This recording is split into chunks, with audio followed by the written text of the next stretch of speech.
Hello, good morning everyone. तो अब कल तक जो हो गया था उसके आगे बढ़ते हैं। तो अभी तक हम लोगों ने इक्वेशन ऑफ लाइन के 7 फॉर्म पढ़ लिए, अच्छे से सीख लिया, बेसिक कंसेप्ट क्लियर। तो अब हम लोग आज के लेक्चर में एंगल बिटवीन द लाइंस और ऑर्थो सेंटर सर्कम सेंटर का जो बचा हुआ था ना कैलकुलेशन, वो हम लोग कर लेते हैं। क्योंकि ऑर्थो सेंटर और सर्कम सेंटर वाले मैंने बताया था कि उसमें स्ट्रेट लाइन के इक्वेशन का यूज आता है, इसलिए हम लोगों ने सबसे पहले उसको कैलकुलेट करने से पहले इक्वेशन ऑफ लाइंस पढ़ लिए जो काम के थे। पैरामेट्रिक फॉर्म का यहाँ पर नहीं है, तो पैरामेट्रिक फॉर्म अगली बार कर लेंगे अगले लेक्चर में। अभी आज के लेक्चर में ये दोनों टॉपिक हम लोग करने वाले हैं। ये अपना लेक्चर 7 है और बिना देरी किए अपना गाड़ी आगे बढ़ाते हैं। तो angle between the lines, angle between the lines में दो एंगल्स जो होते हैं ना, उनके बीच में कितना एंगल होता है वो हम लोगों को बताना होता है। तो जो भी क्वेश्चन आएंगे उसमें इसका यूज रहेगा, या फिर डायरेक्टली पूछ भी लेता है कभी कभी। छोटे क्वेश्चन जो होते हैं इजी टाइप का, मान लो कि मेंस वालों का मूड हो गया, चलो ऐसे ही चाय पीते पीते क्वेश्चन बन रहा है तो इस टाइप के थोड़े इजी टाइप के सवाल आ जाते हैं। तो इसमें करना क्या होता है, जो एंगल बिटवीन द लाइंस है ना, इसको हम लोगों को हमेशा एक्यूट एंगल ही रिपोर्ट करना होता है, ये ध्यान में रखना है। तो एक्यूट एंगल, ये एंगल बिटवीन द लाइंस है एक्यूट एंगल वाला। ऑब्ट्यूस तो ये वाला हो जाएगा, लेकिन हम लोगों को बताना कौन सा होता है, एक्यूट एंगल। ठीक है, तो थीटा हमेशा क्या होगा, एक्यूट होगा। थीटा हमेशा एक्यूट होगा। अब ये दो लाइंस गिवन है, इधर एक्स एक्सिस वाई एक्सिस और ये L1 L2। अब दो लाइंस हैं, उनके इक्वेशन अगर गिवन हो तो फिर स्लोप निकाल सकते हैं हम लोग। तो दो लाइंस गिवन है, इनका स्लोप मान लो कि M1 और M2 है, और कुछ एंगल लेना पड़ेगा ताकि हम लोग थीटा से डील कर सकें। मतलब एंगल बिटवीन द लाइंस है, तो अगर हम लोगों को स्लोप पता है तो उसका इंक्लिनेशन निकल सकता है। मान लो कि ये जो एंगल है ना, इसका इंक्लिनेशन अल्फा है और L2 का इंक्लिनेशन जो है बीटा है। तो हम लोग M1 और M2 को अल्फा बीटा के टर्म में कैसे लिख सकते हैं, tan अल्फा और tan बीटा। यहां तक डन। अब इन तीनों एंगल के बीच में रिलेशन फाइंड आउट कर सकते हैं, बिल्कुल। कैसे, तो देखो ये वाला जो ट्रायंगल है ना, अब नाम इसको ऐसे लिखो, इसको M लिख देते हैं और ये A ये B। तो ट्रायंगल AMB जो है, इसमें ध्यान से देखना, ये जो एंगल है ये एक्सटीरियर एंगल है जो अपने इंटरनल अपोजिट एंगल के सम के बराबर होगा। तो एक तो एंगल अल्फा हो गया, ये वाला एंगल कितना है, तो ये एंगल है लीनियर पेयर से 180 माइनस थीटा के बराबर। यहां से हम लोग beta equal to alpha plus 180 degree minus theta लिख सकते हैं। कहां से आया, exterior angle equal to sum of internal opposite angles, interior opposite angles. तो अब हम लोगों को थीटा निकालना है। निकालना क्या है, थीटा। तो इस रिलेशन में थीटा अगर निकालना हो तो इधर तो माइनस थीटा है, अपोजिट साइड ले आते हैं, प्लस थीटा हो जाएगा।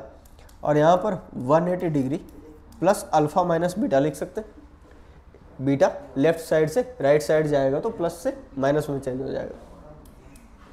अब हम लोगों को तो यहाँ पर थीटा निकालना था, वो तो निकल गया, लेकिन एंगल के फॉर्म में हम लोगों को तो पता है M1 M2 है। तो करना क्या है, अब M1 और M2 को tan के फॉर्म में लिखा हुआ है, तो यहाँ पर दोनों साइड tan ले लो। तो tan लो, क्या हो जाएगा, tan theta equal to tan of 180 degree plus alpha minus beta. अब tan थर्ड क्वाड्रेंट में 180 प्लस समथिंग का मतलब क्या है, थर्ड क्वाड्रेंट में चला गया। अब थर्ड क्वाड्रेंट में है तो tan तो हमेशा पॉजिटिव रहने वाला है, तो प्लस साइन आएगा। और 180 degree plus alpha minus beta है, इसका मतलब क्या हुआ कि tan चेंज नहीं होगा, चेंज नहीं होगा।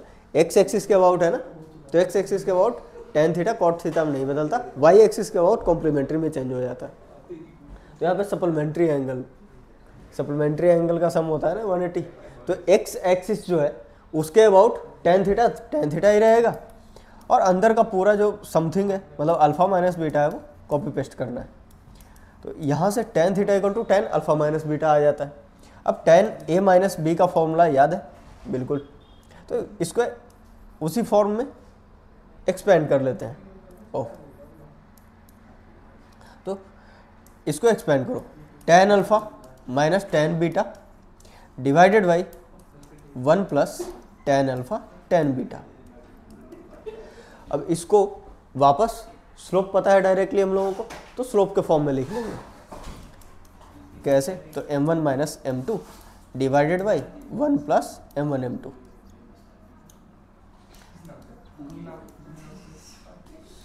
लेकिन इसमें कैलकुलेशन में तो निगेटिव भी आ सकता है टेन थीटा, और जब निगेटिव आएगा तो एंगल क्या हो जाएगा? ऑब्ट्यूस। लेकिन हम लोगों को तो एक्यूट चाहिए।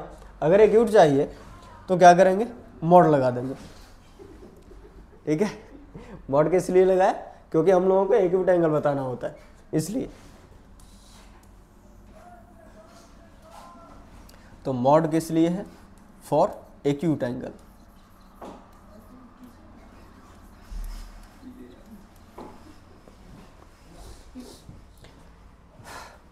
मान लो कि किसी क्वेश्चन में ऑब्ट्यूसी पूछ दिया, कोई दिक्कत नहीं है।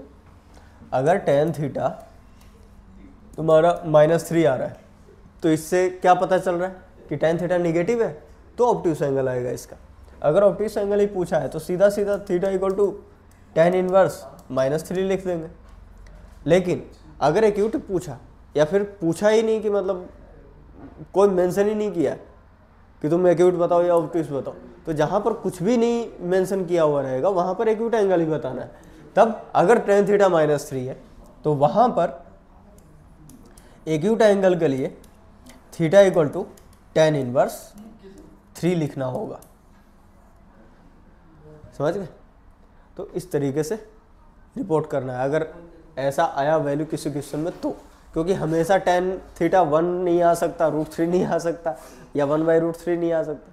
ये तो अपने स्टैंडर्ड वैल्यू। और अगर स्टैंडर्ड वैल्यू नहीं आए तो फिर हम लोग डायरेक्टली थीटा को नहीं लिख सकते, तो हम लोग टेन इनवर्स जो भी नंबर आएगा उसके फॉर्मेट में लिखेंगे। जैसे सिचुएशन, अगर निगेटिव है तो मॉड लेकर के लिख देंगे, अगर पॉजिटिव है तो एज इट इज रह जाएगा, कोई प्रॉब्लम नहीं है फिर। तो यहाँ तक कंप्लीट सब समझ में आ गया? आया? Yes sir. तो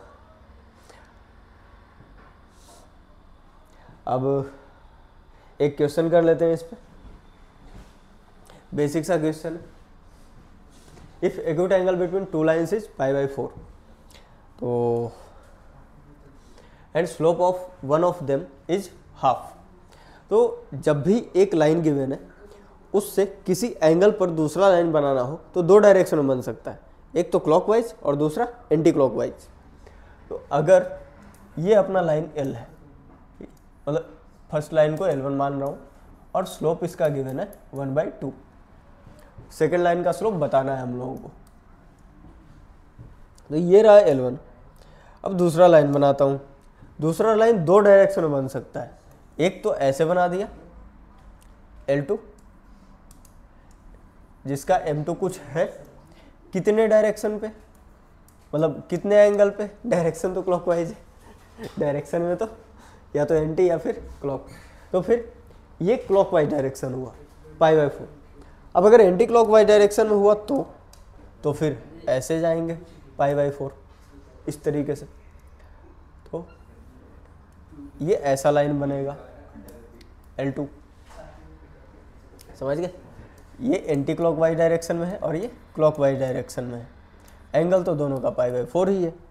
तो यहाँ से एक चीज़ समझ में आ रहा है कि ये जो L2 के दोनों पॉसिबिलिटीज़ हैं, इनके बीच में एंगल 90 डिग्री बन रहा है, टोटल बन रहा है ना, π/4 प्लस π/4 यानी 45 प्लस 45 90 डिग्री।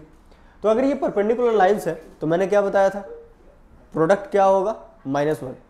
प्रोडक्ट -1 का मतलब क्या हुआ कि अगर एक लाइन का स्लोप कुछ है तो दूसरे लाइन का स्लोप इस तरीके से हो कि वो -1 प्रोडक्ट जनरेट कर दे। इसका मतलब है कि रेसिप्रोकल होना चाहिए विद निगेटिव साइड। समझ गए? तो अभी इसको थोड़ा सा कैलकुलेट करके एब्जॉर्ब ऑब्जर्व कराता हूँ, एब्जॉर्ब नहीं। तो देखो गिवन क्या है, tan थीटा इक्वल टू, ये फॉर्मूला लिखना सबसे पहले तो m1 minus m2 divided by 1 plus m1 m2। इसके बाद सिर्फ putting the value, getting the answer. tan 45 equal to m1 half है, m2 पता नहीं, m2 ही तो फाइंड आउट करना था। tan 45 1 के बराबर, और यहाँ पर एलसीएम में कर लो 1 minus 2m2 divided by 2 plus m2। ये मॉडुलस है, मॉडुलस ओपन करेंगे तो प्लस माइनस 1 के साथ खुलेगा, एक बार +1 और एक बार -1।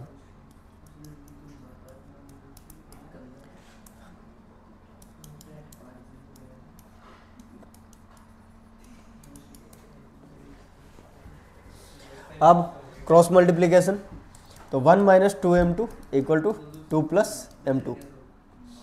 2m2 को उधर लेके जाओ, क्या हो जाएगा 2 प्लस 1 3। अरे क्या हो रहा है, तो इधर 3m2 इक्वल टू 1 माइनस 2 का मतलब -1, m2 क्या हो गया -1/3। इधर 1 माइनस 2m2 है और यहाँ पर माइनस साइन भी, तो -m2 -2 हो जाएगा, निगेटिव है, निगेटिविटी आ गई, फैला देगी पूरी निगेटिविटी है, मल्टीप्लाई करो दोनों में निगेटिविटी।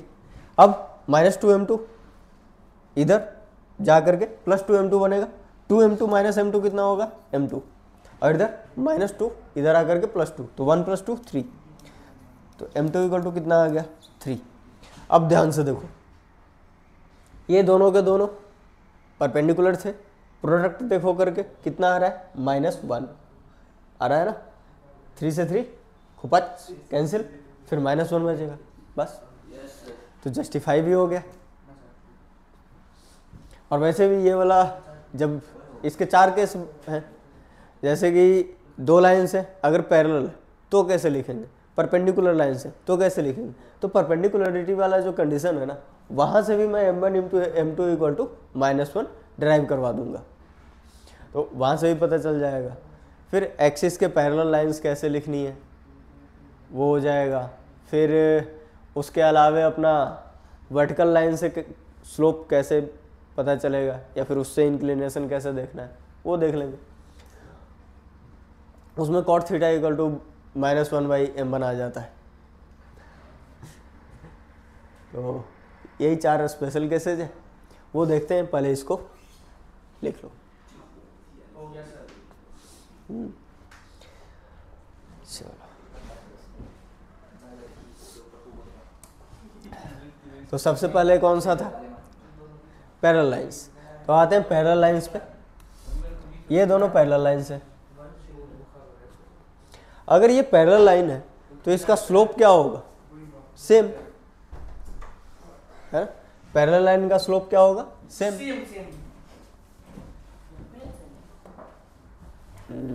एक्सिस भी बना ही दिया जाए,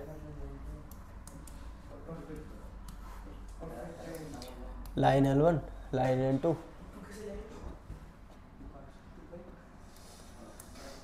x plus by plus c equal to 0, यहाँ पर x plus by plus k equal to 0। इस तरीके से पैरेलल लाइंस को लिखा जा सकता है।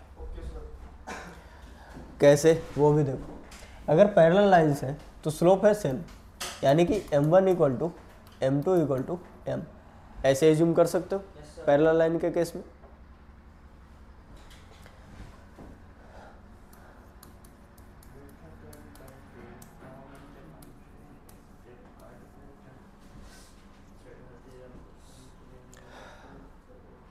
तो इसका मतलब क्या हुआ,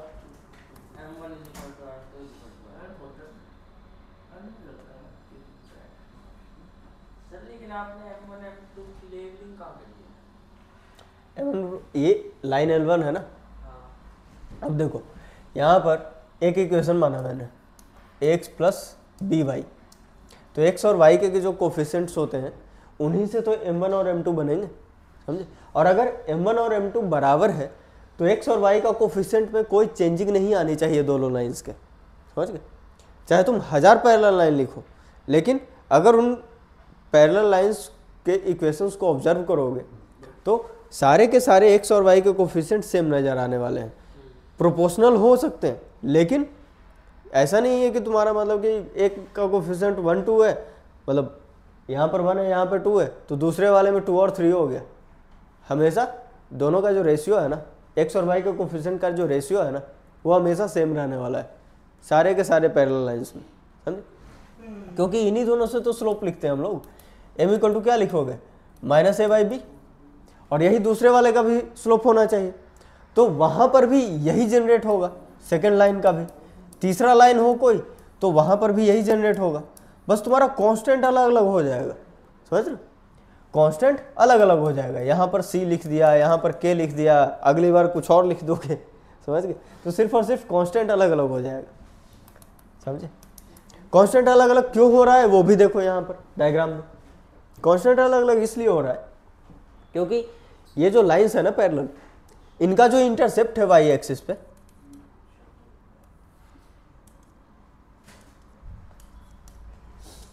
ये जो y का एक्सिस पे इंटरसेप्ट बना रहे हैं वो अलग अलग है, समझे। इसको तो मैंने लगभग ओरिजिन से पास ही करा दिया है L1 को, समझे। तो ये इंटरसेप्ट कितना है, 0। L2 का इंटरसेप्ट कितना है, माइनस कुछ होगा डेटा, ठीक है। अगर L3 भी ऐसे बना दो ऊपर तो उसका इंटरसेप्ट चेंज हो गया। तो इसका मतलब क्या है, इंटरसेप्ट कहाँ से आता है, कांस्टेंट टर्म से। तो कांस्टेंट टर्म बस डिफर करने वाला है पैरेलल लाइंस में, समझे। ये ऑब्जर्वेशन, ये सारे के सारे याद रखने हैं, ठीक है। तो जब भी पैरेलल लाइन का इक्वेशन लिखना हो तो जो गिवन लाइन होगा ना उसमें बस कांस्टेंट टर्म को अलग करके लिख देना, समझ गए। x plus b y, x plus b y, constant term को अलग करके लिख दिया बस। जैसे अब ऐसे ही 2x प्लस 5y, एक एग्जाम्पल लिखा तो plus 7 equal to 0।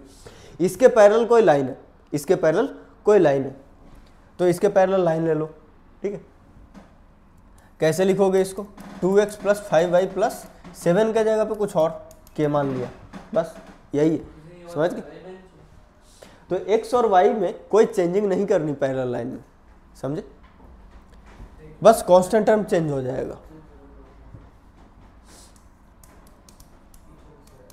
A line parallel to this line,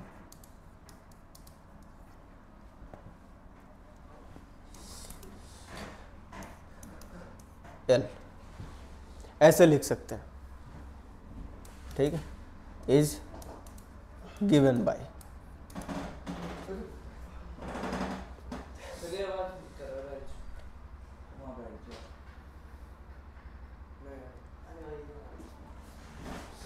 देखो तो इसमें हिंदी में लिखा दूं या फिर समझ में आ गया अच्छे से, कोई प्रॉब्लम नहीं। कुछ नहीं करना, सिर्फ कांस्टेंट को बदल करके लिख देना। x और y वाला पूरा का पूरा कॉपी पेस्ट जाएगा पैरेलल में।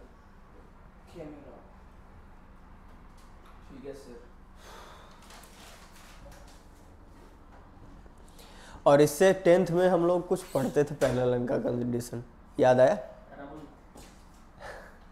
वो नहीं, पैरेलल लाइन के कंडीशन में क्या पढ़ते थे, a1/a2 equal to b1/b2 not equal to c1/c2, याद आया?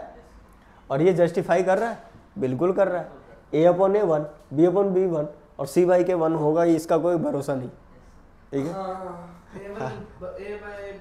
a1/a1 a2 equals to b1/b2, एक ही केस होता है, एक तीनों के केस होते हैं, इक्वल होते हैं। और अगर तीनों इक्वल हो गया तो कोइंसिडेंट, ठीक है। हाँ, a1/a2 not equal to b1/b2 तो वो पैरेलल नहीं होगा, इंटरसेक्टिंग लाइन होगा, यूनिक सॉल्यूशन होगा, समझ गए। और जब पैरेलल लाइन होगा तो सॉल्यूशन क्या होगा इन दोनों का, कुछ भी नहीं, कभी इंटरसेक्ट ही नहीं करेगा, तो इसका कोई सॉल्यूशन नहीं, समझ गए। कोई पॉइंट नहीं, कोई पॉइंट ऑफ इंटरसेक्शन नहीं, समझे। तो अब आगे बढ़े। अब परपेंडिकुलर लाइन से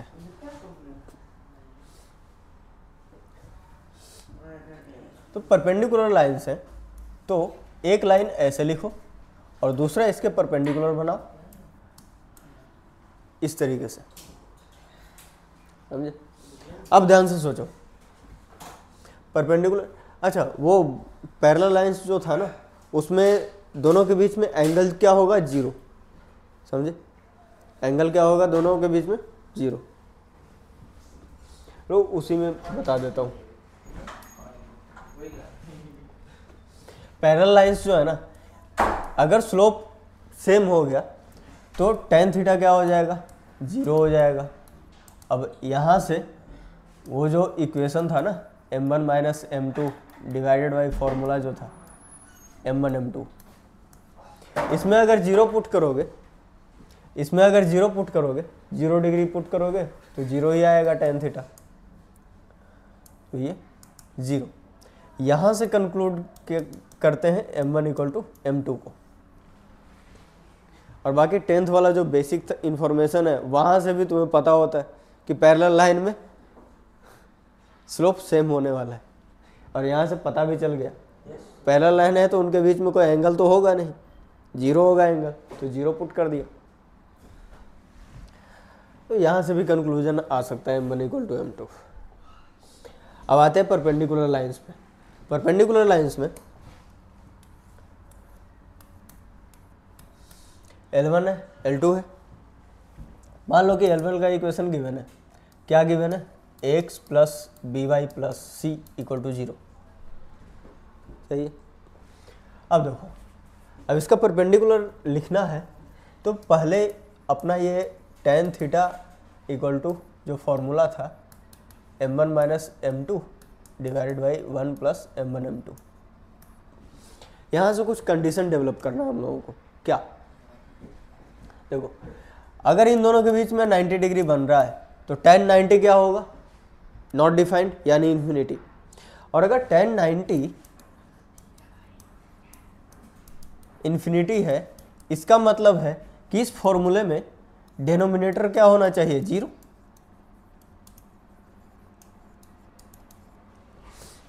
अगर tan थीटा 90 मतलब tan थीटा इन्फिनिटी बन रहा है तो इसका मतलब डिनोमिनेटर 0 होना चाहिए, समझे, तभी तो नॉट डिफाइंड या फिर इन्फिनिटी बनेगा।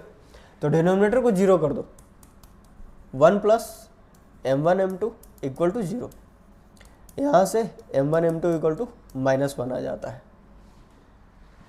और यही चीज़ मैंने नॉर्मल फॉर्म में भी बताया था, नॉर्मल फॉर्म ऑफ जो लाइन था वहाँ पर भी मैंने ये कंक्लूड करके बता दिया था कि अगर tan अल्फा स्लोप है नॉर्मल का तो माइनस कॉट अल्फा आ रहा था, उसका मल्टीप्लिकेशन करोगे -1 आ जाता है।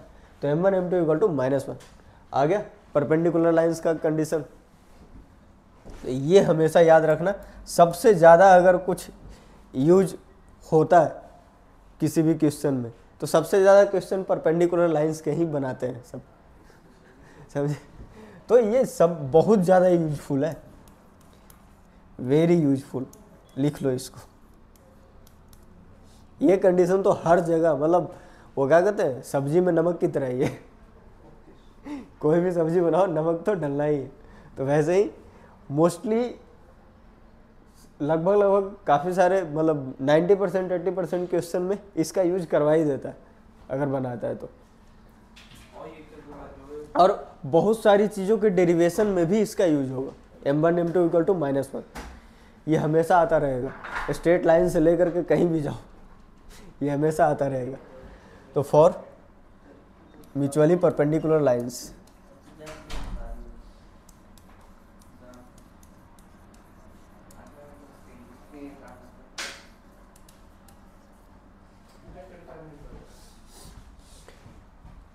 अब जब ये कंडीशन डिराइव हो गया तो यहाँ से m1 इक्वल टू -1/m1 लिख सकते हैं, m2 इक्वल टू -1/m1 लिख सकते हैं। तो इसका मतलब क्या हुआ, अगर एक लाइन का स्लोप पता है तो दूसरे वाले का स्लोप लिखने के लिए क्या करोगे, पहले तो रेसिप्रोकल करोगे और माइनस साइन लगा दोगे, समझ गए। पहले रेसिप्रोकल किया फिर डंडा घुसा दिया, मतलब माइनस साइन। देखो इसका भी यूज करना है, कैसे, इसका स्लोप देखो, इसका स्लोप क्या है, इसका स्लोप है अपना माइनस ए बाई बी, है ना। तो m2 कैसे लिखोगे, ये गिच पिच हो गया।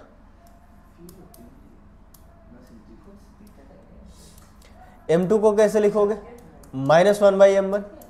इसका मतलब पहले रेसिप्रोकल करो, रेसिप्रोकल किया b/a, निगेटिव को रिवर्स किया, निगेटिव को रिवर्स करने पर पॉजिटिव होगा बस। तो m2 कितना होना चाहिए, b/a।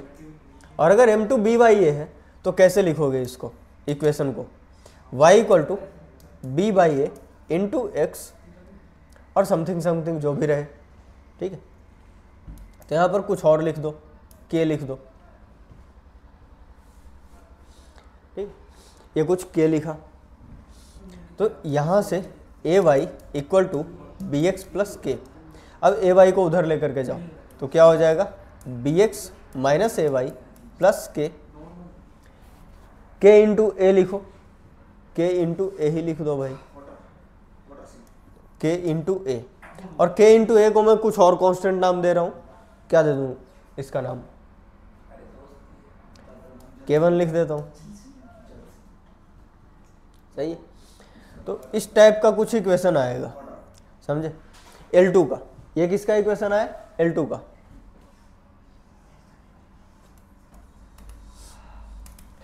L2 का इक्वेशन ये आ गया।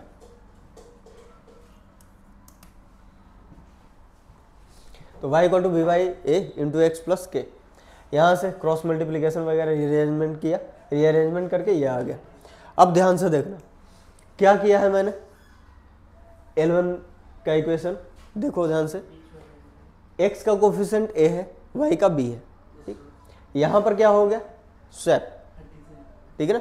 यहाँ पे मैंने क्या किया, इंटरचेंज किया है कोफिशिएंट x और y का, और साइन जो है ना वो बदल दिया है, समझे, साइन बदल दिया है। तो हम लोगों को करना क्या है इसमें, अगर परपेंडिकुलर लाइन का इक्वेशन लिखना है तो उसके लिए क्या करना है, for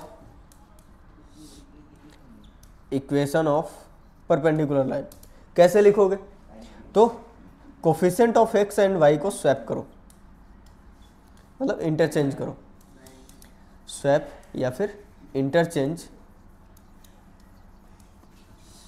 coefficient of x and y, swap कर दिया, और दोनों के बीच में जो साइन है ना उसको चेंज कर दो। सबसे पहले ये करना है, दूसरे में चेंज द साइन,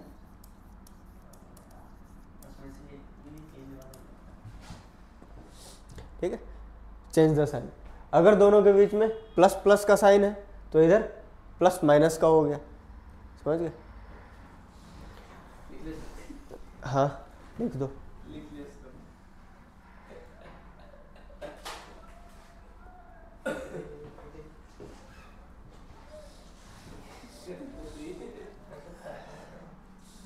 तो पैरेलल हो गया, परपेंडिकुलर हो गया। अब इसके बाद एक्सिस के पैरेलल लाइन कैसे लिखते हैं,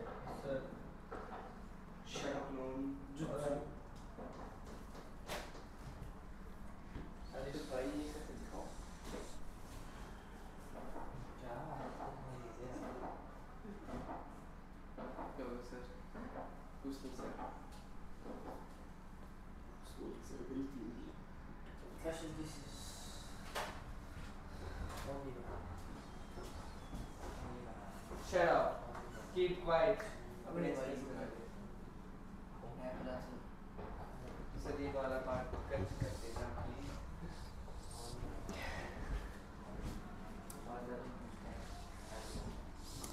देखो equation parallel to x axis, अगर एक्स एक्सिस के पैरेलल है, ये रहा एक्स एक्सिस, ये रहा वाई एक्सिस। एक्स एक्सिस के पैरेलल कोई भी लाइन लिखोगे तो कैसे लिखोगे, ये सारे के सारे एक्स एक्सिस के पैरेलल लाइंस हैं, तो इन सारे लाइंस पर वाई कोऑर्डिनेट क्या है, कांस्टेंट है। वाई कोऑर्डिनेट तो कांस्टेंट ही है ना, ये 1 2 और 3 मान के चलो, ठीक। तो ये 3 लाइन मैंने ड्रॉ किए हैं, सब पर यहाँ पर वाई कोऑर्डिनेट क्या है, सबका वाई कोऑर्डिनेट 1 है, ठीक है। तो इसको हम लोग y = 1 लिख सकते हैं, और यहाँ पर y कोऑर्डिनेट 2 है तो y = 2 लिख सकते हैं, y = 3 लिख सकते हैं अगले वाले के लिए। तो जितने भी हॉरिजॉन्टल लाइन होंगे यानी कि एक्स एक्सिस के पैरेलल वाले जो लाइंस हैं उनको हम लोग कैसे लिख सकते हैं, y equal to something constant, ठीक है, और वो कांस्टेंट कुछ भी वैल्यू एक्वायर कर सकता है। और इसी तरीके से y एक्सिस के पैरेलल लिखेंगे तो x कांस्टेंट हो जाएगा। इनके इक्वेशन से लिख देता हूँ, x एक्सिस के parallel y equal to constant लिखना और y एक्सिस के parallel x equal to constant लिखना, जहां पर c और k क्या है, कोई भी रियल नंबर लिख सकते हो। अब इसके बाद आता है एंगल विद वर्टिकल लाइन। ये अपना वर्टिकल लाइन, ये y एक्सिस नहीं मानूंगा, ये लाइन है अपना, ठीक है, ये लाइन है L1 और ये रहा L2। तो L1 के साथ L2 का जो L2 का जो एंगल है वो हम लोगों को थीटा मान लो, ठीक। अब ध्यान से देखो, L1 जो है इसका इक्वेशन हम लोगों को गिवन रहेगा।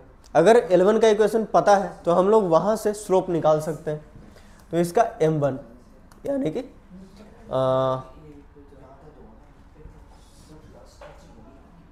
L1 वर्टिकल लाइन है ना, तो स्लोप गिवन का क्या है, स्लोप तो पता है कि स्लोप इन्फिनिटी, ठीक है। L1 का स्लोप क्या है, इन्फिनिटी। तो यहाँ पर M1 इक्वल टू सीधा सीधा इन्फिनिटी लिख दो। अब ध्यान से देखो, अगर ये इन्फिनिटी L2 जो है इसका स्लोप कुछ होगा, और L2 का स्लोप अगर कुछ होगा तो इसका स्लोप मैं मान लेता हूं कि M2 है, और इंक्लिनेशन जो है इसका अल्फा मान लो। तो अगर L2 का इंक्लिनेशन अल्फा है तो अल्फा को हम लोग क्या लिख सकते हैं, 90 डिग्री प्लस थीटा लिख सकते हैं फिगर से, alpha equal to 90 degree plus theta. अब क्या करना है, हम लोग को तो tan में खेलने का आदत है ना, स्लोप को टेंजेंट के फॉर्म में लिखते हैं तो tan के फॉर्म में खेलने का आदत है, तो tan थीटा लिख लेते हैं। तो tan alpha equal to tan 90 plus theta, क्या कर रहा हूँ मैं, tan 90 डिग्री प्लस थीटा, और tan 90 माइनस थीटा को मैं माइनस कॉस थीटा लिख देता हूँ। सेकंड क्वाड्रेंट में tan क्या होता है, निगेटिव, और 90 डिग्री का मतलब y एक्सिस, y एक्सिस के अबाउट जब चेंज करते हैं तो कॉम्प्लीमेंट्री में चेंज हो जाता है ट्रिगोनोमेट्री फंक्शन। तो cot theta equal to minus tan alpha लिख सकते हो।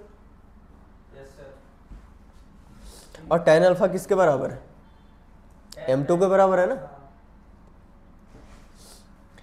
तो M2 equal to minus cot theta.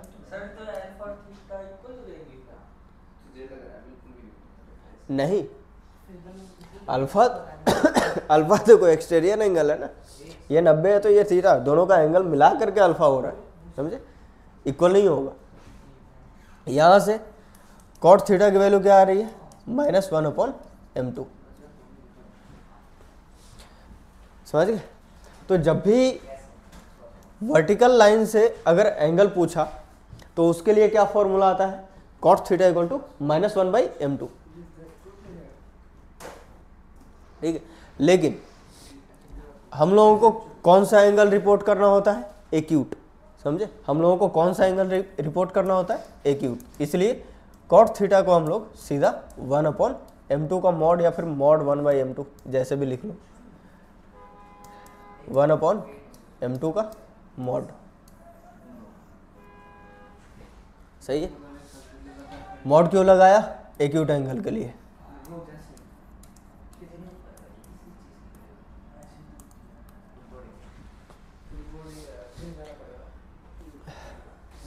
तो ये हो गया हमने,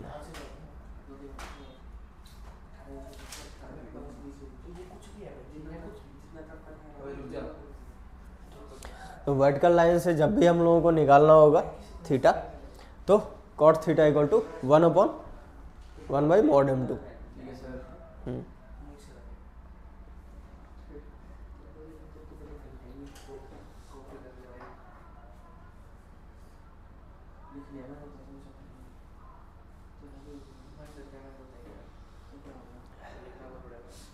L1 L2 जो है दोनों लाइन, उनसे हम लोग M1 और M2 निकाल लेंगे। L1 तो वर्टिकल है, अगर वर्टिकल है तो M1 तो इन्फिनिटी ही हो जाएगा। सर ये L1 x एक्सिस पे है, ये L1 वर्टिकल लाइन है, ये x एक्सिस y एक्सिस नहीं है।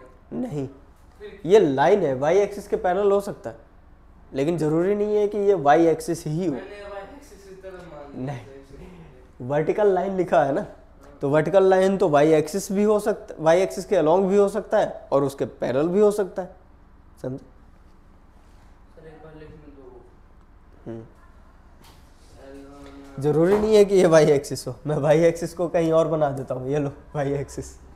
हाँ अब ठीक है, कंफ्यूजन हो जाती है वरना। हाँ अब तो कन्फ्यूजन नहीं हो रहा ना, ठीक।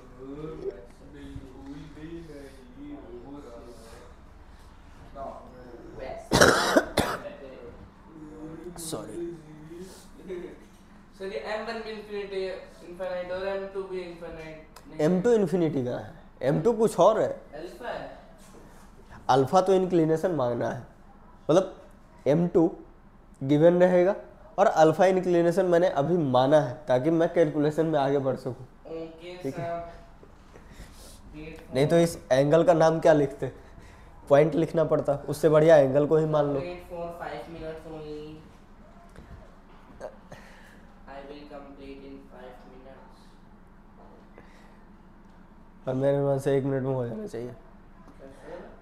1-1.5 मिनट में हो जाना चाहिए, बस 5 मिनट कंप्लीटेड।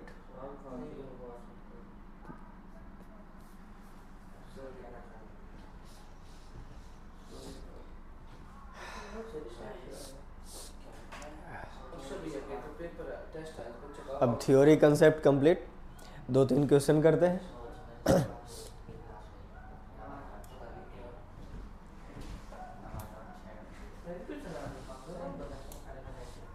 ये पहला क्वेश्चन ही तुम्हारा शायद नहीं, मैंने सोचा आईआईटी का, नहीं आईआईटी का नहीं है। Let P S be the median of the triangle with the vertices P and Q and R, तीनों को कोऑर्डिनेट गिवन है। The equation of the line passing through 1, -1 and parallel to P S.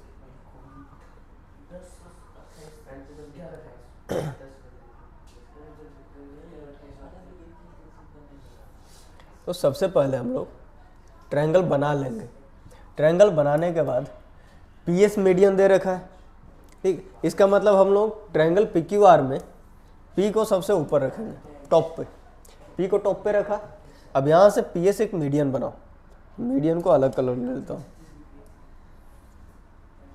ये तो कुछ और बन गया। 1 minute, अब ठीक लग रहा है ये।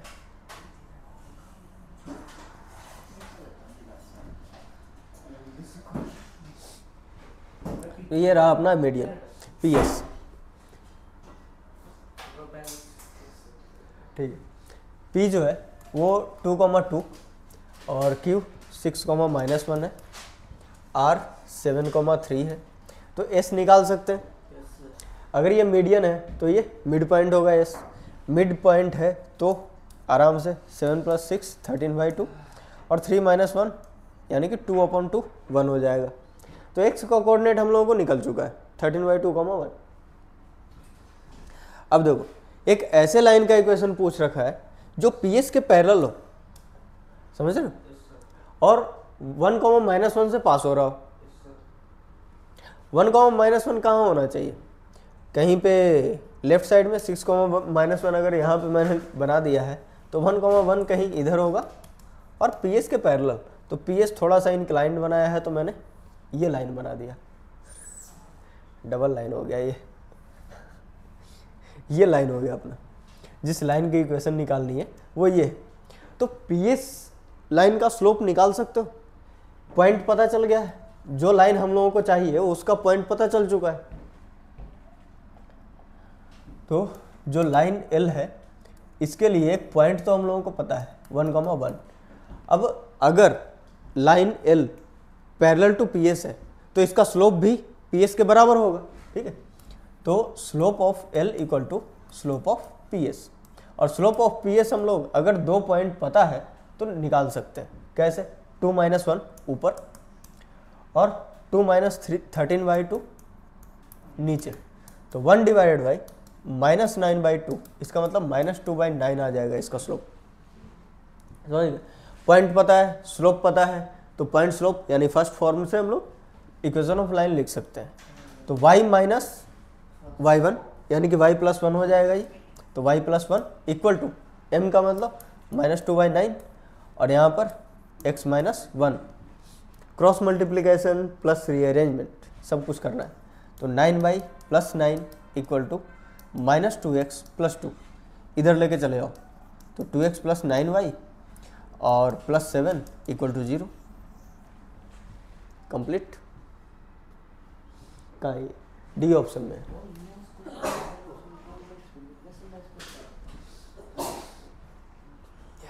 डन, इजी था। अब आगे चलते हैं। The right angle triangle, the right angled vertex, ध्यान से पढ़ो इस क्वेश्चन का लैंग्वेज पढ़ो ध्यान से। The right angle vertex of right triangle, समझे, एक राइट एंगल ट्रायंगल है, उसमें राइट एंगल वर्टेक्स जो है वो इस लाइन पे लाई कर रहा है। वर्टेक्स दिया नहीं है, वर्टेक्स से एक लाइन गुजर रही है, उस लाइन का इक्वेशन दिया हुआ है। And other vertices are 2, -3 and 4, 1। समझ गए? तो 2, -3 दूसरा वर्टेक्स और तीसरा वर्टेक्स 4, 1 है। जब इस तरीके का वर्टेक्स है और जो राइट एंगल वर्टेक्स बन रहा है ना, वो एक लाइन पे लाई कर रहा है, ये पता है हम लोगों को। तो इसको 2, -3 लिखो, ये 4, 1 हो जाएगा, और राइट एंगल वर्टेक्स ये रहा। तो ये जो वर्टेक्स है ना, यहाँ से लाइन पास कराओ, इस लाइन का इक्वेशन गिवन है 2x + y - 10 इक्वल टू 0।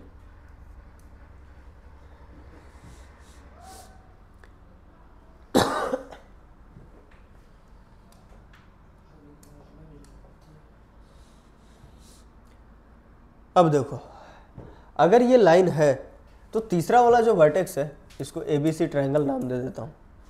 ये दूसरा तीसरा कहाँ बोलता रहूँगा। ये जो B है, इस पे हम लोग कोई पॉइंट एज्यूम कर सकते हैं, बिल्कुल कर सकते हैं। या तो अल्फा कोमा बीटा एज्यूम कर लो, या फिर दूसरा तरीका क्या है, y = 10 - 2x लिख सकते हैं यहाँ से। अगर हम लोग x को अल्फा एज्यूम कर लें तो y कोऑर्डिनेट इस एंगल पे ही लाई कर रहा है, तो y कोऑर्डिनेट को 10 - 2 अल्फा भी तो लिख सकते हैं। x कोऑर्डिनेट को अल्फा माना तो 10 - 2 अल्फा हो जाएगा इस पॉइंट का कोऑर्डिनेट, ठीक। तो इस पॉइंट का कोऑर्डिनेट 10 - 2 अल्फा लिख लो, लिख लिया। अब क्या करना है, तो अब BC और AB एक दूसरे के परपेंडिकुलर है, इसका मतलब दोनों के स्लोप का प्रोडक्ट क्या होगा, -1। इसका यूज कर लेंगे। समझ गए? पहले लाइन पर एक पॉइंट माना, लाइन के इक्वेशन को यूज करके, फिर m1 m2 = -1 यूज कर रहे हैं, परपेंडिकुलर का कंडीशन। समझ? तो MAB इक्वल टू लिख रहा हूँ, MAB × MBC इक्वल टू -1। अब AB का स्लोप लिखो, कैसे लिखोगे, 10 - 2 अल्फा -3 यानी कि +3 हो जाएगा ये, अपॉन अल्फा -2 इंटू BC का लिखो स्लोप। तो 10 - 2 अल्फा, इसमें से 1 घटाओ y कोऑर्डिनेट को, और अल्फा में से 4 घटाओ, ये किसके बराबर है, -1 के बराबर है। समझ? यहाँ से अल्फा में इक्वेशन जनरेट हो गया। अब कैसा इक्वेशन होगा ये पता नहीं है। 13 - 2 अल्फा क्वाड्रेटिक, 9 - 2 अल्फा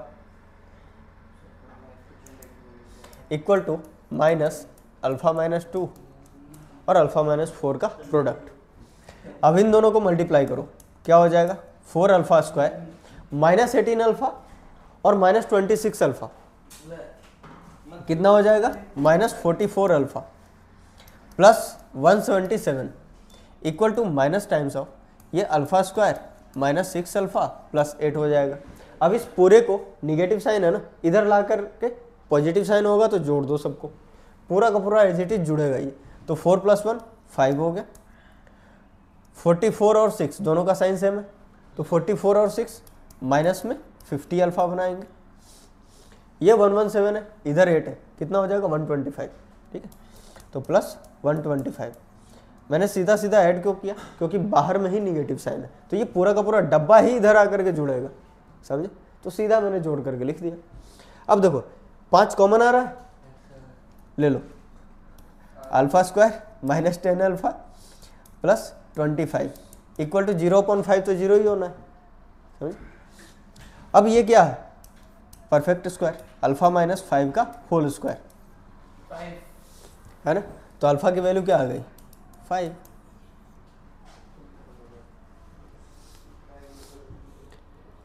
तो b का कोऑर्डिनेट क्या लिख सकते हो 5,0 लिख सकते हो 5,0।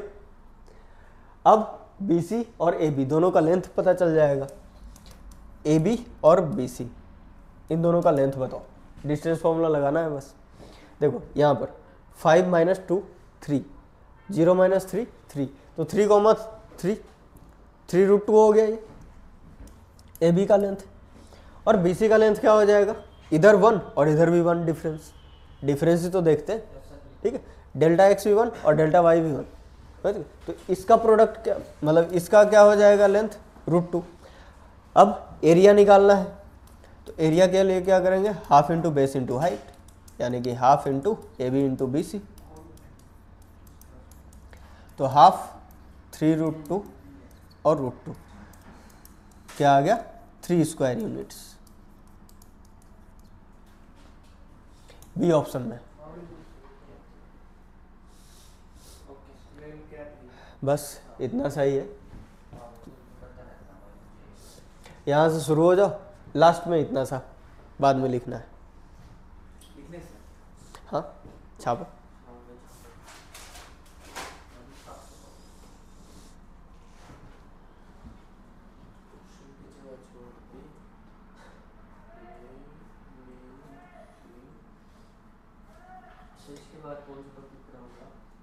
सरकम सेंटर और ऑर्थो सेंटर निकालने के लिए तो हो गया। वो तरीका बताया था, कैलकुलेशन बचा हुआ था, कैलकुलेशन अब कराऊंगा क्योंकि लाइन का भी कंसेप्ट आता है। क्या उसका बाद तो टाइम, अरे भाई तू पढ़ लेना, हाँ पढ़ना है आगे। इसके बाद तो एक और क्वेश्चन है, अभी 3 क्वेश्चन है था, देखता हूँ कितना है। तो याद भी है और क्या पूरा बोल दो बस पहले दिमाग से दिमाग कैसे जा रहा है सपनों में इसका दिमाग लगा के ना भी कुछ नहीं क्या मैं कर रहा था खराब है दिमाग बहुत ज्यादा बड़ा है, उसे बॉडी बुद्ध कहते हैं, बैल बुद्धि कहते हैं, बैल की बुद्धि अलग होती है, इंसान की अलग होती है। जो बैल में बुद्धि है वो तेरे में नहीं है, समझा ना मेरे बस तो कहना चाहता हूँ कि बुद्धि होती है। हेलो बॉडी बुद्धि बावड़ी बुद्धि बावड़ी बावड़ी को पता मुझे पागल थे ना, और पूछ क्या पूछ क्या बता रहा, अच्छा पूछ, अरे तू पूछ क्यों कह रहा, फिर पूछ कर ले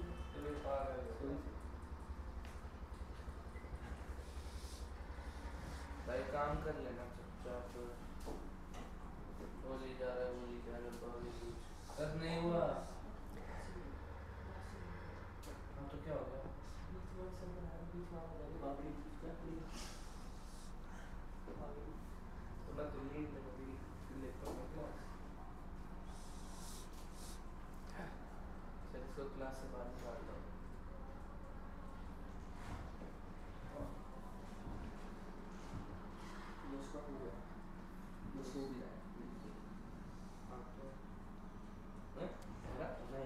तो इस क्वेश्चन में जो कंसेप्ट था वो कम से कम याद रखना, कैलकुलेशन याद रहे या ना, लेकिन इसमें जो कंसेप्ट था वो था परपेंडिकुलर लाइंस का, समझे। राइट एंगल ट्रायंगल है तो परपेंडिकुलर लाइंस का कंसेप्ट हम लोगों ने यूज कर लिया, तुरंत हो गया सोल्व। बस 2 मिनट रुक जाओ, 5 मिनट होने वाला है।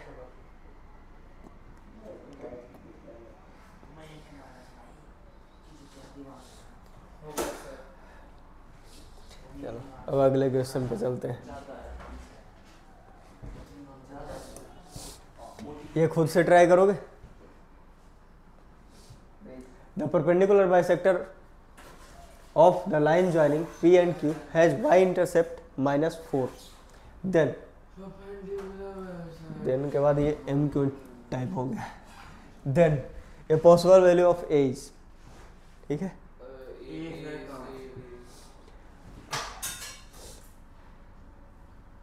ए है कहाँ? PQ। अरे यार ए, या तो इसको के कर लो या तो उसको ए कर लो, ठीक है।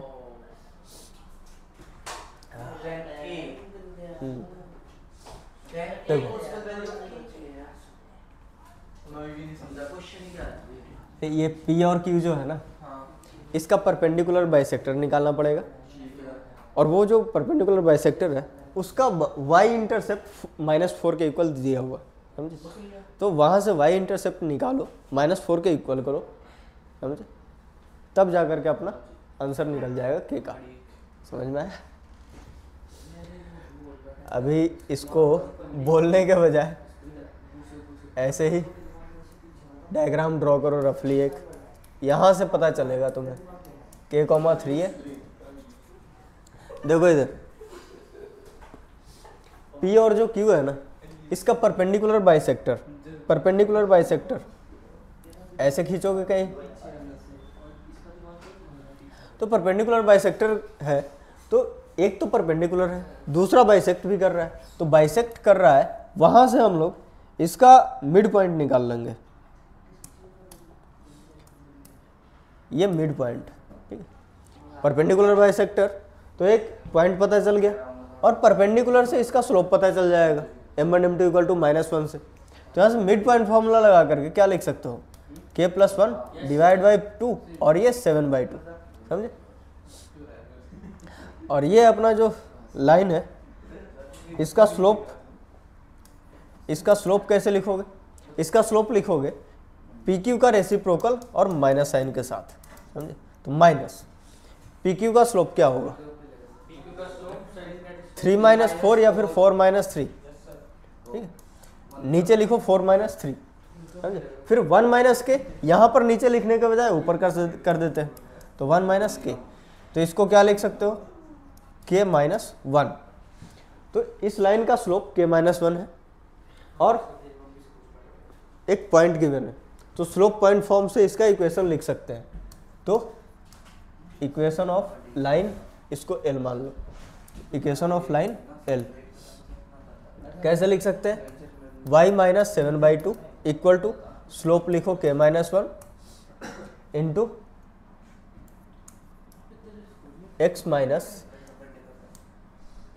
k+1/2,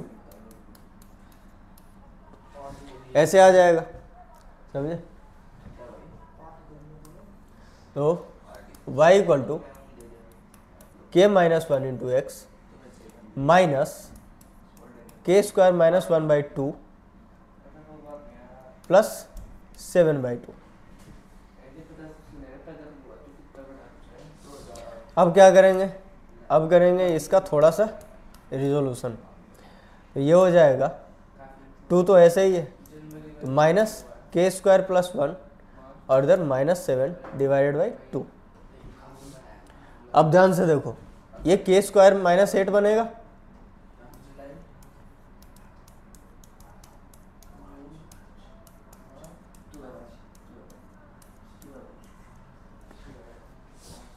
इधर देखो ध्यान से, y इंटरसेप्ट दे रखा है ना -4 के बराबर, तो y इंटरसेप्ट के लिए x को 0 करते थे, x को 0 पुट करो, x को 0 पुट करोगे तो ये बचेगा बस -k² - 8/2। y इंटरसेप्ट दिया हुआ -4 के बराबर, तो इसको -4 के इक्वल कर दो,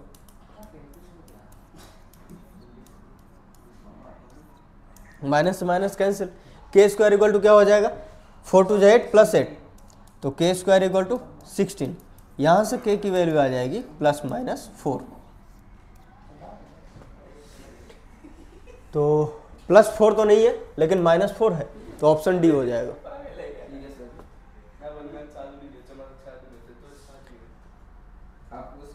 इजी है।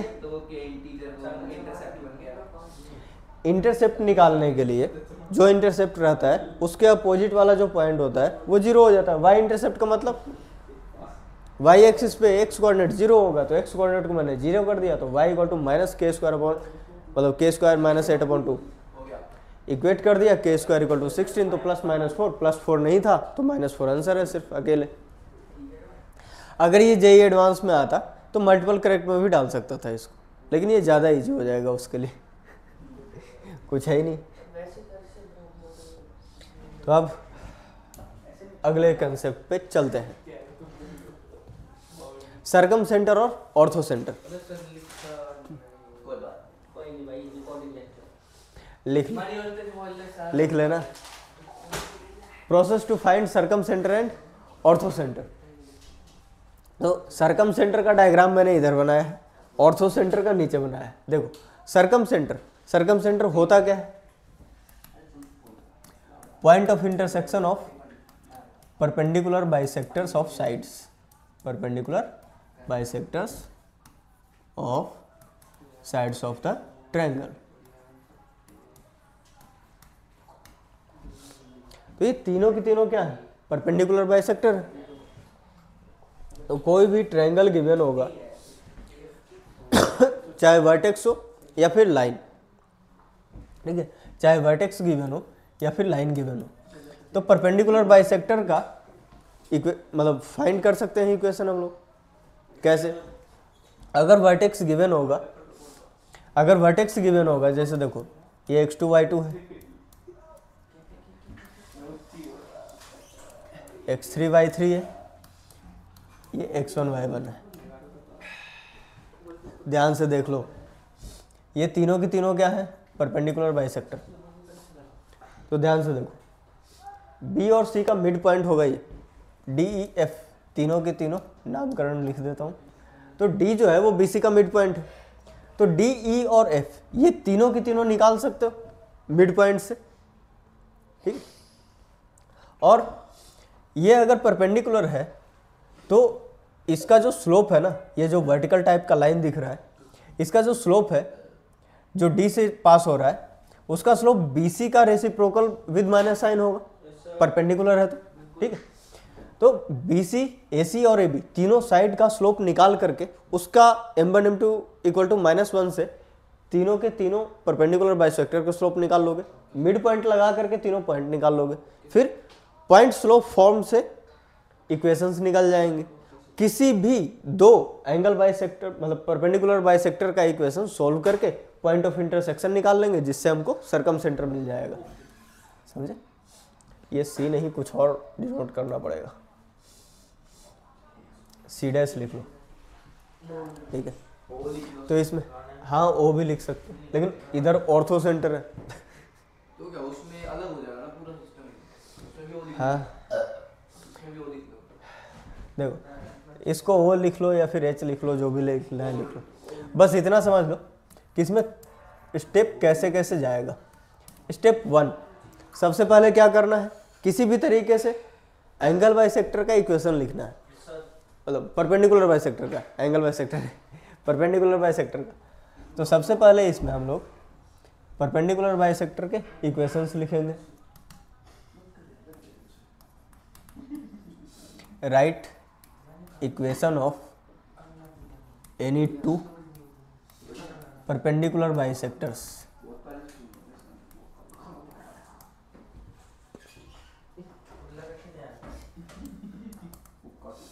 using point slope form।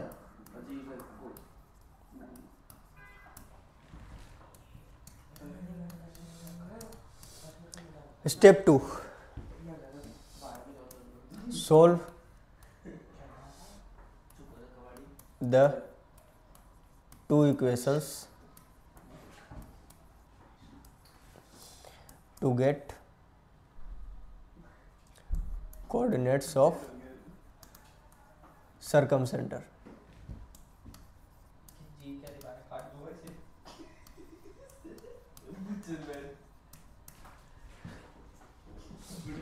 और ये पॉइंट स्लोप फॉर्म का यूज कैसे करोगे? मिड पॉइंट फॉर्मूला से मिड पॉइंट निकल जाएगा, यस सर। ठीक है, और स्लोप निकल जाएगा m1 m2 इक्वल टू -1 से।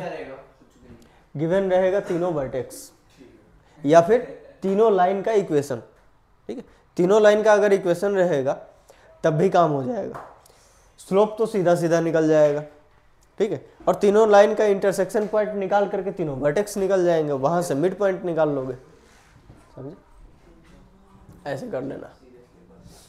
अब ऑर्थो सेंटर का देख लो। ऑर्थो सेंटर में क्या है? ऑर्थो सेंटर सर्कम सेंटर से थोड़ा कम टाइम लेता है कैलकुलेट करने में, क्योंकि इसमें देखो इधर x1 y1, b का वर्टेक्स है x2 y2, c का है x3 y3। देखो अगर ये ऑर्थो सेंटर है इसका मतलब सारे के सारे परपेंडिकुलर होंगे, ठीक है। ऑर्थो सेंटर क्या होता है? तो ये होता है point of intersection of altitudes of triangle. तो देखो इसमें से किसी भी दो अल्टीट्यूड का इक्वेशन निकालना है, समझे? कैसे निकालोगे? अगर ए से अल्टीट्यूड जो बीसी पर ड्रॉ किया है इसको डी मान लो और इसको ई मान लो। तो अगर एडी का इक्वेशन लिखना है, स्टेप 1,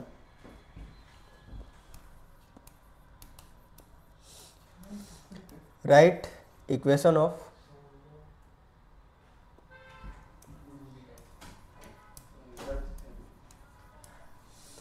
अल्टीट्यूड्स।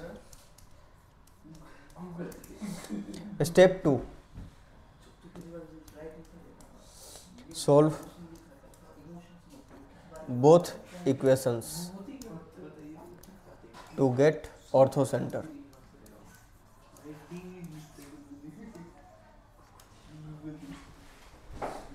ठीक है, देखो अब B और C का कोऑर्डिनेट लिखा हुआ है ना, तो BC का स्लोप निकाल सकते हो, और BC का स्लोप जो है ना वो AD का स्लोप का परपेंडिकुलर वाला कंडीशन से माइनस रेसिप्रोकल है। एम ए डी क्या हो जाएगा? -1/MBC। इसी तरीके से एम बी क्या लिख सकते हो? -1/MAC।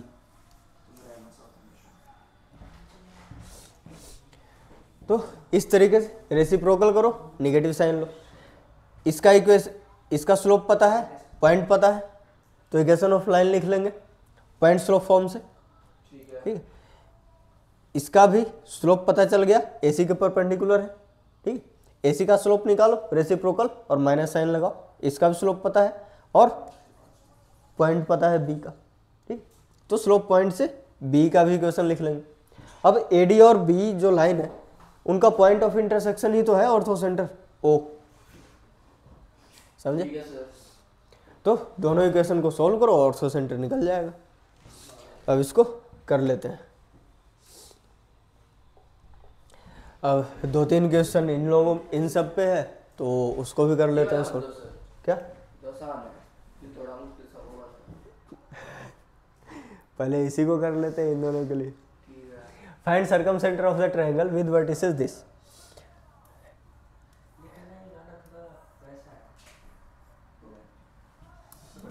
1,2, 3, -4, 5, -6। सर्कम सेंटर में सिर्फ कैलकुलेशन ही करना है, बाकी कुछ है ही नहीं। ये परपेंडिकुलर हुआ, देखो ना, मैं तीनों का निकालूं जरूरत नहीं है, किसी भी दो का इंटरसेक्शन पॉइंट हो जाएगा, ठीक है। तो दो का इक्वेशन निकाल लो। जैसे कि ये मैं ऊपर एक्सटेंड कर देता हूँ, तो सर्कम सेंटर को मैं ओ से डिनोट कर देता हूँ इसमें, और ये डी और ई।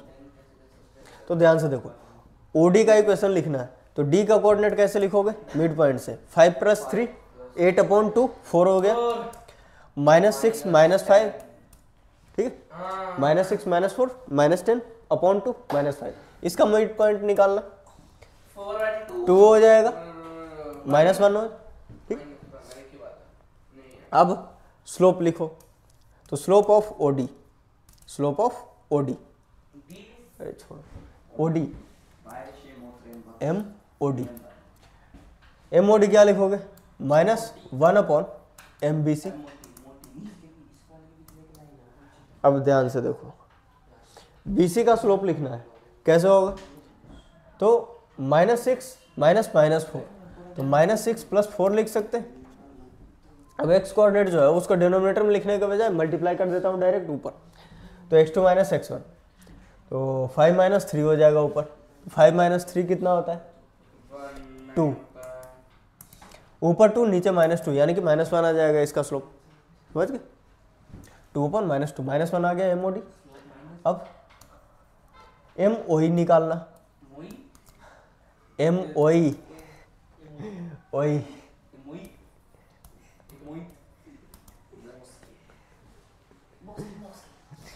अब देखो AB है तो यहाँ पर x2 - x1 ऊपर न्यूमरेटर में 3 - 1,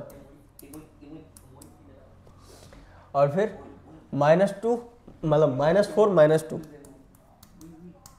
तो यहाँ से क्या स्लोप आ रहा है, ध्यान से देखो, -6 है ऊपर 2 है, तो 2/-6 -1/3, और माइनस साइन आगे मल्टीप्लाइड है तो 1/3 हो जाएगा, ठीक है। तो यहाँ से इक्वेशन ऑफ ओडी और ओई लिख लो, इक्वेशन ऑफ ओडी, ओडी का इक्वेशन कैसे लिखोगे, पॉइंट है और स्लोप है, तो y + 5 = -x - 4, तो यहाँ पर x + y = -1, ये पहला इक्वेशन मान लो। और इक्वेशन ऑफ ओई, इक्वेशन ऑफ ओई क्या हो जाएगा, इक्वेशन ऑफ ओई लिखने के लिए y + 1 = यहाँ पर 1/3 हो जाएगा, और x - 2,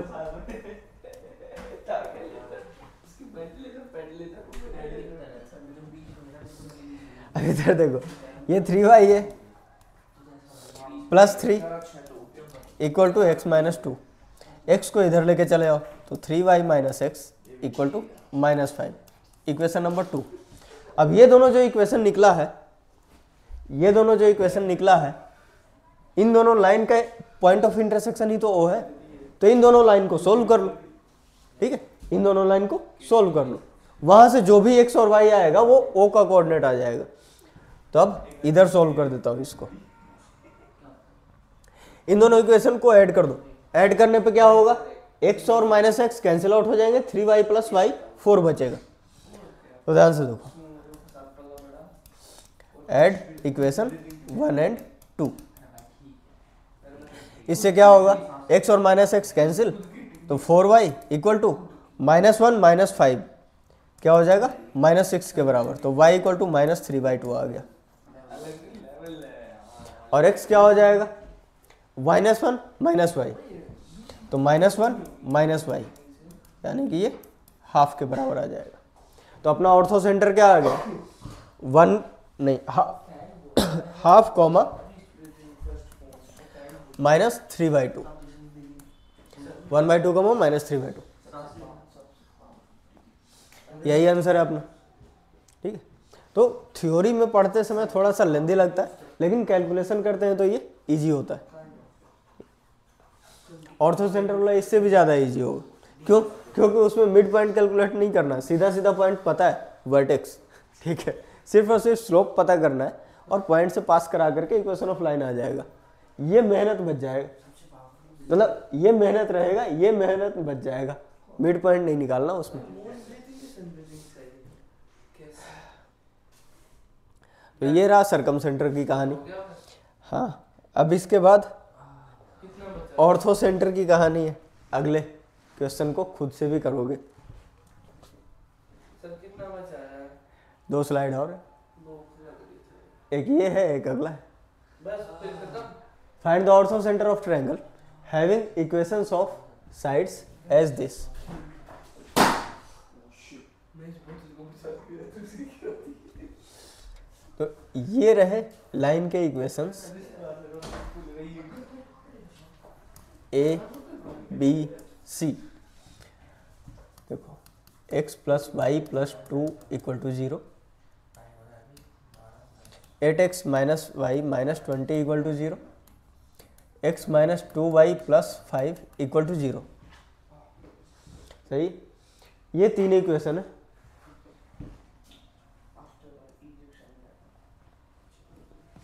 अब इन तीनों इक्वेशन को सोल्व करके पॉइंट ऑफ इंटरसेक्शन निकालना है, समझे। सबसे पहले तीनों वर्टिसेस निकालने हैं, क्योंकि स्लोप तो पता है हम लोगों को, समझ रहे। इसके परपेंडिकुलर अगर लाइन ड्रॉ करते हो तो इसका स्लोप तो पता है ना, और इसका भी स्लोप पता है, समझे। इसका स्लोप -1 है तो इसका स्लोप 1 हो जाएगा, और इसका स्लोप देखो, इसका स्लोप 8 है तो इसका स्लोप क्या हो जाएगा, -1/8। तो AD का स्लोप पता चल चुका है, लेकिन A पता नहीं है। यहाँ पर ये E है तो C का स्लोप तो पता है, लेकिन C पता नहीं है, समझे। तो ये दोनों वर्टेक्स निकालने हैं हम लोगों को, A और C। A के लिए इन दोनों इक्वेशन को सोल्व करना है, समझे। इन दोनों इक्वेशन को सोल्व करो। देखो, for A x minus 2y plus 5 equal to 0, x plus y plus 2 equal to 0। Subtract कर दो। सब्सट्रैक्शन करेंगे तो क्या हो जाएगा, ये कैंसिल हो जाएगा, माइनस माइनस माइनस, ठीक है। तो -3y, यहाँ पर +3 इक्वल टू 0, यहाँ से y इक्वल टू 1 आ गया। x इक्वल टू क्या हो जाएगा, -y -2। इस इक्वेशन में देखो, -y -2, इसका मतलब क्या हो गया, -3, x equal to -3, y equal to 1। तो ये अपना A वर्टेक्स है, -3,1, ठीक है। अब C के लिए, फॉर C के लिए कौन दोनों लाइन, ये दोनों लाइन, समझे। इन दोनों लाइन में थोड़ा सा ऑब्जर्व करो, 2y है, y है, x है और 8x है। किसको कैंसिल आउट करना चाहोगे, y को। डबल करके लिखेंगे और कैंसिल हो जाएगा, तो डबल करके लिख दो इसको, x minus 2y plus 5 equal to 0, और यहाँ से डबल करो, 16x minus 2y minus 40 equal to 0। घटाना पड़ेगा, है ना, घटाओ, क्या हो जाएगा, -15x, ये तो कैंसिल ही होना है, प्लस 45 इक्वल टू 0। तो x इक्वल टू 3 आ गया। y कहाँ से आएगा, ऊपर पुट कर देते हैं, यहाँ से आएगा 8x माइनस 20 से। क्यों सर, ऊपर वाले से नहीं ले सकते? ले सकते हैं, लेकिन इसमें जब डायरेक्टली दिख रहा है कि y equal to 8x minus 20 है तो इसी से कर लो। 8 या 24 माइनस 20 4, तो ये 3,4 आ गया। C का कोऑर्डिनेट 3,4। स्लोप पता है, कोऑर्डिनेट पता है, इक्वेशन लिख लेते हैं। बिल्कुल। तो CE का इक्वेशन हम लोग लिख लेंगे, y minus 4 equal to x minus 3। तो यहाँ से y minus x equal to 1, ये एक इक्वेशन हो गया CE का। और फिर AD का इक्वेशन देखो, AD का इक्वेशन क्या हो जाएगा, y माइनस 1 इक्वल टू -1/8 और x प्लस 3। यहाँ से 8y माइनस 8 हो गया इक्वल टू -x माइनस 3। तो फिर 8y plus x equal to 5 आ जाएगा। ये इक्वेशन नंबर 2 है। इन दोनों को सोल्व करो और आंसर लिखो, है ना, जोड़ दो, ठीक है ना, ऐड कर दो। ऐड करने पे क्या आएगा, 9y इक्वल टू 6। तो y इक्वल टू क्या आ गया, 2/3। x पुट कर दो, x इक्वल टू क्या लिखोगे, y माइनस 1, यानी कि -1/3। तो अपना ऑर्थो सेंटर का कोऑर्डिनेट क्या हो गया, -1/3, 2/3, -1/3, 2/3।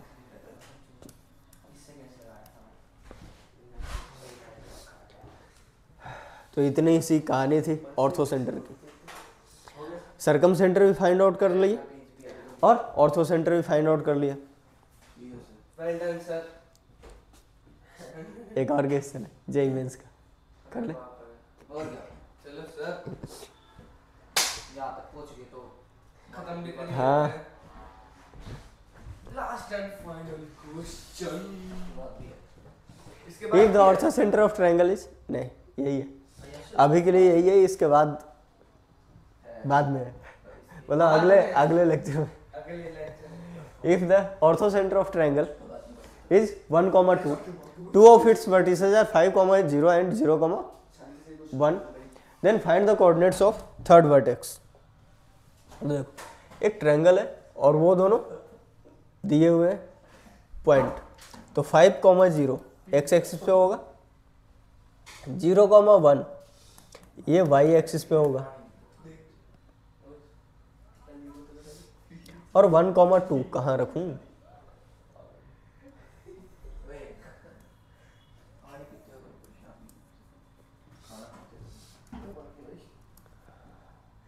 वन कहीं यहाँ और 2 यहाँ, ये रहा ऑर्थो सेंटर।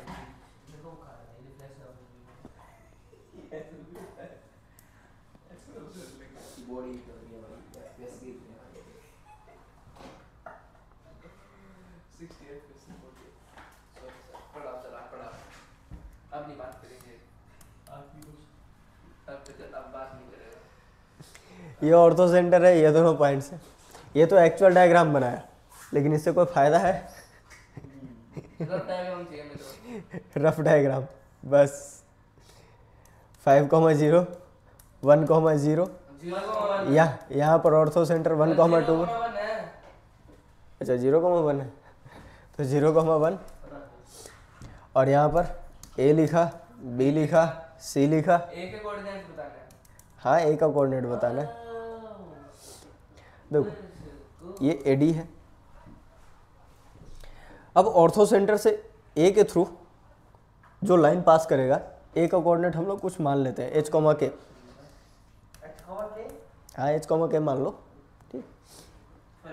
तो बीसी का जो स्लोप है वो एडी के स्लोप के क्या होगा? Reciprocal with minus sign, perpendicular line है ना दोनों, ठीक है। तो हम लोग परपेंडिकुलरिटी का कंडीशन यूज कर लेंगे। M A D equal to नहीं, इंटू क्या कर रहा हूँ, into M B C equal to -1, क्योंकि दोनों परपेंडिकुलर लाइन्स हैं। तो ए डी का स्लोप कैसे लिख सकते हैं? यहाँ से लिख सकते हैं, 2 पॉइंट पता है ना, तो k-2 upon h-1 equal to कहाँ है, इंटू 1 - 0 0 - 5 इक्वल टू -1 है, तो k-2 h-1 into -1/5 equal to -1 से -1 खत्म, तो k-2 equal to 5 into h-1। यहाँ से क्या आ गया, k-5h इक्वल टू -3।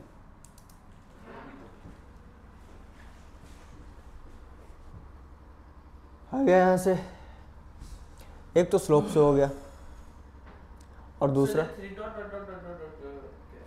क्या, अरे ये डॉट डॉट लिखा है इक्वेशन नंबर 1 के लिए।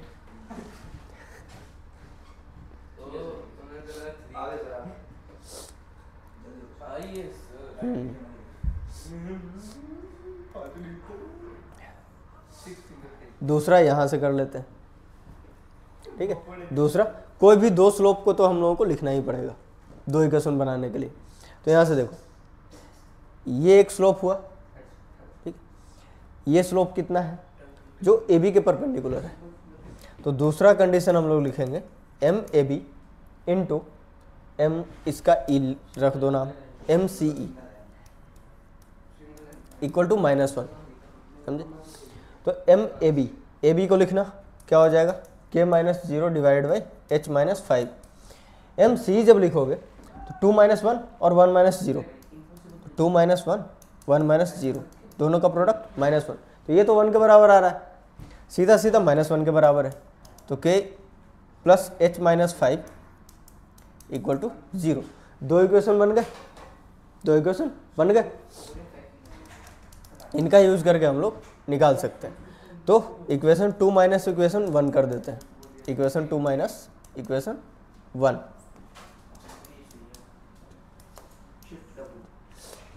2 में से 1 को घटाओ, क्या होगा, k में से k गायब, -5h -h तो -6h इक्वल टू इधर -√3 और इधर 5, ठीक है। इसको इधर डायरेक्टली वैसे ही लिख देता हूँ कि काम में आ जाए डायरेक्ट, इक्वल टू 5, ठीक है। तो k + h = 5 है। तो यहाँ से -3 -5 -8 के बराबर होगा। तो h की वैल्यू क्या आ गई, -4 -3, तो माइनस माइनस कैंसिल, यार सीधा 4/3 लिख दो, 4/3। और k की वैल्यू कहीं भी उठा करके रख दो h को, ठीक। 5 - 4/3 करोगे तो ये 11/3 आ जाएगा, ठीक है। तो यहाँ से आ गया इसका वर्टेक्स जहाँ भी था a, ठीक है। a का कोऑर्डिनेट, हाँ 4/3, 11/3। जब भी इस तरह के क्वेश्चंस आएंगे तो कोशिश करना कि इक्वेशन ऑफ लाइन में फंसना नहीं, ठीक है। m1 m2 = -1 का यूज कर लेना, समझे। जहाँ कहीं भी ऑर्थो सेंटर का क्वेश्चन दिखे ना तो हमेशा ध्यान रखना कि परपेंडिकुलर का कंडीशन लगाना है, ठीक है। इक्वेशन ऑफ लाइन के चक्कर में नहीं फंसना है। लेकिन सर हमें इस हाँ। पेयर फिगर से ये पता चल गया कि ये म्यूचुअली परपेंडिकुलर लाइंस है। म्यूचुअली परपेंडिकुलर लाइंस होंगी एल्टीट्यूड और साइड, ठीक है। ये नहीं कि दोनों एल्टीट्यूड ही परपेंडिकुलर हो वो गए, नहीं कह रहा नहीं। था मैं, ये फिगर हम देखो, हाँ। फिगर बन रहा है। साइड्स म्यूचुअली, साइड और एल्टीट्यूड म्यूचुअली परपेंडिकुलर। वो तो ऑब्वियस सी बात है, जब 90 डिग्री बन रहा है तो होगा ही, समझे। परपेंडिकुलर बाइसेक्टर, नाम में ही परपेंडिकुलर आ रहा है, मतलब साइड के परपेंडिकुलर ही होगा। और दो लाइन अगर एक दूसरे के परपेंडिकुलर है तो उसको म्यूचुअली परपेंडिकुलर लाइन ही बोलेंगे, समझे। वो है मतलब तो ये अपना लास्ट क्वेश्चन था अभी का चैप्टर का नहीं। हमको तो ऑब्वियस सी बात है, लेक्चर का। हाँ, तो अब हम लोग पढ़ेंगे कि लाइन का इक्वेशन लिखने, अभी तो एंगल निकालने के लिए सीखा, और अगली बार में लाइन का इक्वेशन कैसे लिखना है, ठीक है। एक लाइन गिवन है, थीटा गिवन है, ठीक है। तो उस थीटा का यूज करके हम लोग लाइन का इक्वेशन कैसे जनरेट कर सकते हैं वो सब सीखना है अभी।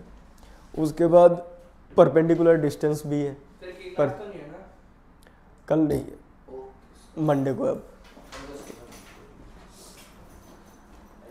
सर बंद कर दूं?